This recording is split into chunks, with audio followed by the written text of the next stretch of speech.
Hello everyone and welcome to our latest video. Today I'm excited to walk you through the recent changes on the Schengen visa website, especially if you're tackling that application form. And we'll also talk about the new changes in the appointment booking system. Stick around because this video is your step-by-step guide to make the process a breeze. Don't forget to hit subscribe if you enjoy our content. Now let's jump right in. The Schengen area comprises of 27 European countries and there is no Schengen visa embassy per se. I would like to emphasize that regardless of the country or consulate you choose for your application, whether it's German or French embassy, the application form remains consistent. All the fields and requirements are standardized across the embassies. So whether you're applying to the German embassy, the French embassy, the Swiss embassy or any other consulate for that matter, this video will still be relevant and beneficial for your Schengen visa application process.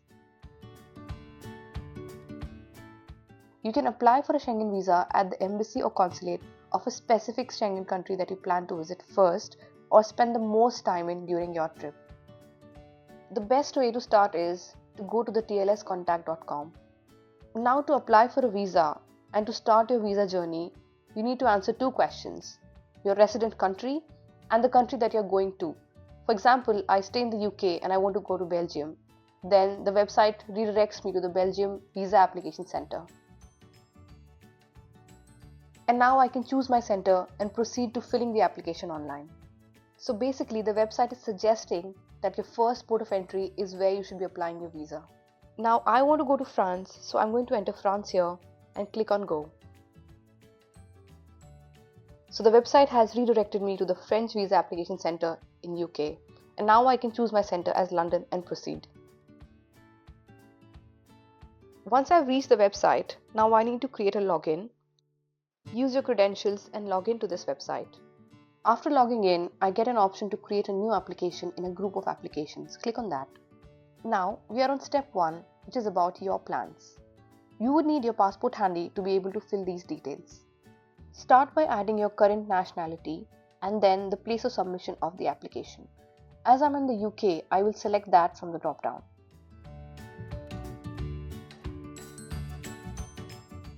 Now, select the city of submission of your application. I'm selecting London here. Next is visa type requested. It should always be short stay for tourism purposes. Now, select the country or territory which is the main destination of your stay. The next section is your travel document. All the details from your travel document must be entered here. In the travel document, I will select ordinary passport as they are issued to regular citizens for international travels. A diplomatic passport is issued to diplomats and high-ranking government officials, and an official passport is issued to government employees traveling for official purposes. Add your travel document number, the date of issue and expiry date very accurately here. To avoid any confusion, the travel document here is my ordinary passport. The next section is about your plans. Select the option about why you're making this trip. In my case, it is tourism. Double check all the information on this page and then click on verify. Based on all the information we just entered, it will tell us if we need a visa or not. As you can see, we need a visa in this case. Now we're going ahead by clicking next. Please note, you need to enter your travel document number accurately because after this you'll not be able to edit it. Upon clicking yes, we go to step 2 of this application form, which is your information. This section will need you to provide all personal information. An important field here is the obligatory first name field, and it's not marked as mandatory, so it's easy to overlook. Here's the deal. Even if a field is not marked as mandatory and you happen to have the information, go ahead and fill it in. Details like your first name might seem very obvious, but leaving them blank can cause unnecessary delays. Trust me, it'll save you time in the long run. In this section, you need to fill in your current residential address. The next set of fields are quite crucial even though they're not marked as mandatory. If you're living in a country different from your nationality, pay close attention to this part of the form. It's essential to enter your residence permit or visa details right here. This ensures a smooth process and avoids any hiccups down the road. Next two sections, your family and your job, are quite straightforward. Moving on next to step 3 of the form, which is your last visa. You don't need to fill this section if this is your first time applying for a Schengen visa. But if you've had a Schengen visa in the last 5 years, you need to fill these details. Get your passport, find the visa, and fill the details here. Remembering the exact dates when you provided your fingerprints can be tricky, so a helpful tip here is to use the FRA number on your visa instead. It's much more simpler and reliable way to track the information. If you are completing a visa application for another consulate and not the French consulate such as Germany or Switzerland, take note here, the corresponding FRA number on your visa will begin with D for Germany or CHE for Switzerland. Keep an eye out for these prefixes to ensure accurate data entry. Moving to step 4 of the application, which is your stay. I want to highlight the significance of your stay page. This section can be the make or break for your visa application. It plays a crucial role in determining whether you'll secure a single or a multi-entry visa. Let's review what I've done so far. I've indicated that the arrival in the Schengen area is 3rd of May and the departure is 8th of May, resulting in a total of 5 days within the Schengen area. It's essential to note that this information pertains specifically to France. If you're planning on visiting 2 Schengen countries, for instance France and Italy, please refrain from entering Italy details in this section. The instruction on top specifically mentions that this section is exclusively for France. As I plan for multiple trips to the Schengen area in the coming year, the provided dates are exclusively for my initial visit. To facilitate these plans, I'll select a multi-entry visa, expressing my intention for 2-3 trips to France this year. It's worth noting that expressing the intention for multiple trips, even if specific details are for France, is a strategic approach to secure a multi-entry visa. Click Next to reach step 5 of the application. This section is about your contacts, a critical one where we provide details about your contacts during the stay in the Schengen area. This includes accommodation and funding specifics. It's crucial to have a confirmed booking on hand as we'll be entering these details into the application. So, if you haven't secured your accommodation yet, now is the time to ensure and have a booking to complete the section accurately. Moving on to the last step of the application, which is supporting documents. This section outlines all the documents you'll need to bring along during your appointment to support your visa application. Take a moment to read this section carefully. It's crucial to ensure that you have all the necessary paperwork ready to present during your appointment. Click on Continue to finish your application. Now you've reached My Applications page where you can see the FRA number for your specific application. If you're traveling to the Schengen area with your family, you need to add an application for them. Now I want to add an application for another family member who will be traveling with me to the Schengen area. You will see that the application is started again from step 1 for your family member. Go ahead and fill in all the 6 steps to complete the application for them. Once you've finished all 6 steps, you will see My Applications page with another FRA number added for your family member. You can still edit, modify and delete applications at this point of time. Once you tick on the checkbox and click on Continue, you won't be able to edit any information further. On this page, you will find information on the application fee that needs to be paid at the visa center on the day of your appointment. Upon clicking Continue, we reach the Making Appointment page. On this page, both the FRA numbers are mentioned and there's a checkbox which tells us to make the appointment first and only then proceed to ticking the box and submitting it to the visa center. Now, let's leave this website and go make our appointment. Search for TLS France Visa Appointment. The URL of the website is visas-fr.tlscontact.com. This is the place where we can book our appointments. Create an account and log into the application.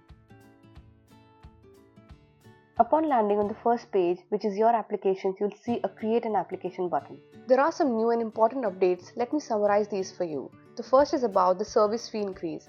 The second one is a new addition, which is phone number verification. From last year May, all applicants must verify their phone number with a one-time password received by text message. The third one is about website access limits. Now, there is a limit on how often you can connect to the website. The last and the most important one is data modification.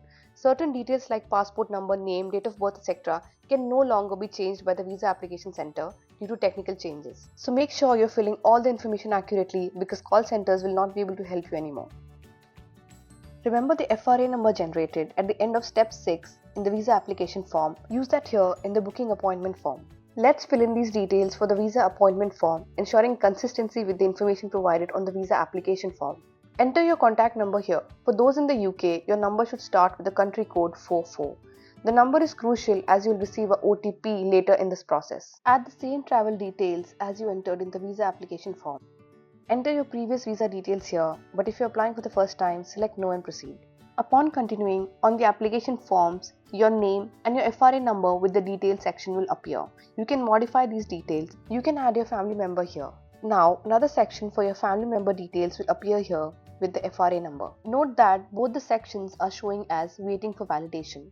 And if I click on submit, it tells me I cannot do that. The status here should not be waiting for validation, it should be valid. The reason I'm getting waiting for validation is because I did not click on submit at the end of the application. As soon as I went inside the application and clicked on submit, the status changed from waiting for validation to valid.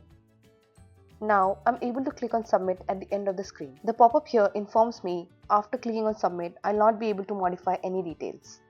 Upon continuing ahead, I see the screen where one-time password will be sent. Keep your phone handy and click on Send OTP. An important thing to note here is that you can only send the OTP twice. And once you've clicked on Send OTP, you have to wait 1 hour before sending another one. So let me share my recent experience with the new OTP process during my visa application. I requested the OTP on the Chrome browser and waited for an hour, but unfortunately no OTP arrived. Feeling a bit stuck with only one attempt left, I decided to look online for a solution. Some people had mentioned that switching to Firefox could help. So I gave it a shot, but the OTP still did not arrive. With limited options left, I decided to call the support center. After verifying my identity and the details like my date of birth, name, email, they suggested to log in after 5 p.m. without the OTP. I checked again after 5 p.m. but there was no change, so I had to call them again. And it turns out there was a technical glitch and everything would be fixed after 24 hours. The next day when I logged in, I found myself verified and there it was, the option to book my appointment. Now, click on Book Appointment here and you'll be taken to the appointment selection screen. As you can see, there are many slots available for prime time appointment and standard appointment. The slots marked in blue are the standard appointment time, whereas the ones marked in orange are the prime time appointment. These prime time slots will cost you 60 GBP extra. Once you've selected and booked your slot, you'll be taken to the additional service screen and then to the payments and confirmation screen. Another great news is that the website has now introduced a track your application status feature. This will allow you to monitor your visa application's progress with statuses like appointment confirmed, document confirmed, application transfer to consulate in process, passport is being returned, and finally passport returned. Having this end-to-end status tracking feature is incredibly helpful, I'm sure. No more wondering about your visa application. You can stay informed every step of the way. It's an added layer of transparency and peace of mind to the process. Now, let's go back to the visa application website and click on that checkbox and submit the application to the visa center. Upon submission, this PDF is generated with all the information that you entered in the visa application form. You need to print and take this PDF on the appointment day along with all the supporting documents mentioned here. If you're looking for more details on the documents to carry along with your visa application, be sure to check out other videos on our YouTube page. I've covered these extensively in our Apply Schengen Visa from the UK and All You Need to Know About Schengen Visa Part 1 videos. These resources provide comprehensive information to ensure you're well prepared for a successful visa application. I hope that this video along with other videos on our channel will prove beneficial to you as you navigate through your visa application. Should you have any more questions, don't hesitate to drop us a message and we'll respond as promptly as possible. Thank you for watching and safe travels ahead.